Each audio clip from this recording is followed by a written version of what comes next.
سلام دوستای عزیز و کانال آشپزی خانگی خوش آمدین. امروز میخوایم بهتون شوربای گوشت فیل مرغ یا همون بوقلمون آماده کنیم. نیم کیلو گوشت فیل مرغ داریم، نیم گلاس روغن، شلغم، زردک، یک عدد پیاز، 4 عدد بادنجان رومی، مسالش نمک، زردچوبه، یک ذره میخک و دارچین مندازیم به خاطر گرم بودنش، مرچ.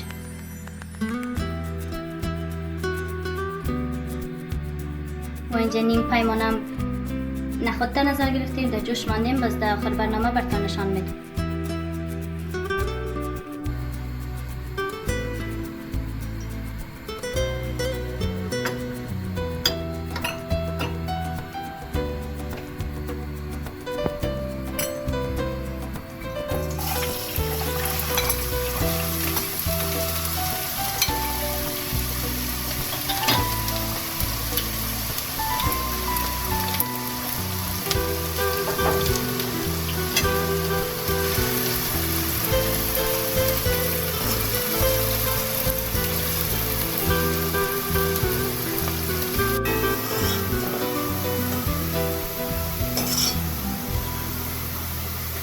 پیاز دانی اندازه سرخ شد، گوشتم سرخ میکنیم.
مساله رو مدقت میکنیم.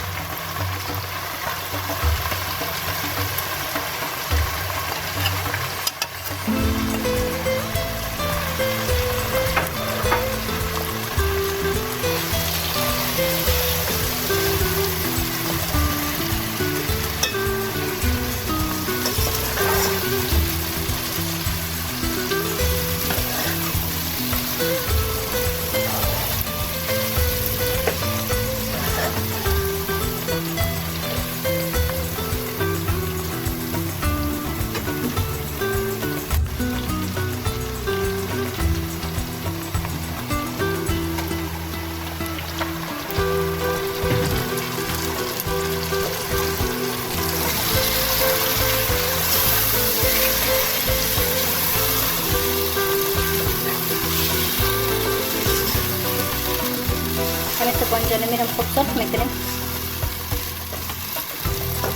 میرم میمانم سرخ شده در روغن بیه.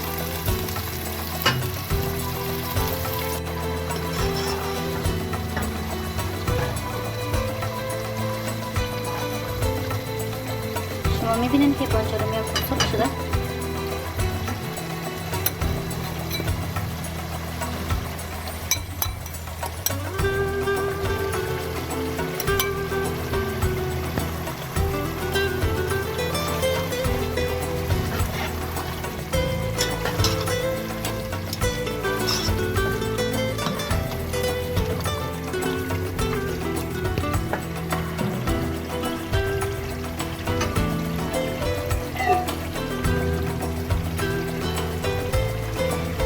اندازه 8 گلاس آب جوش میندازم.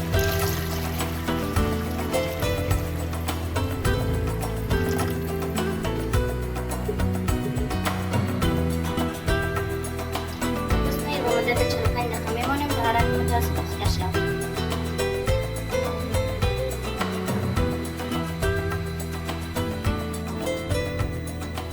این بود از شوربای فیل مرغ یا همون بوقلمون. خدا کنه خوشتان آمده باشه. به این طریقی که ما آماده کنین. تا برنامه بعد و یک غذای جدید، خداوند یار و نگهدار.